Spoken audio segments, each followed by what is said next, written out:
আপনাদের ঠান্ডা হয়ে যাবে খালি দিলেই ভালো। জি জি, খালি এইভাবেই দিই আপনাদের, লেটও হয়ে যাবে, চাও স্বাদ লাগবে না।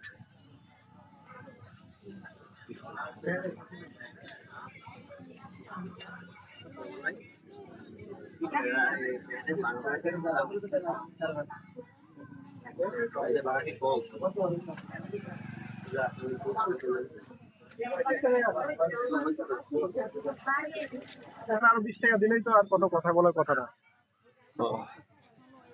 এখন ওই যে ভাড়া মিটার আসে নাই তো, এই কারণে উনি আগে বললে আর এটা হতো। আমি হচ্ছে নিজে না, ওগুলো তো এলাকার কথা ঘুরে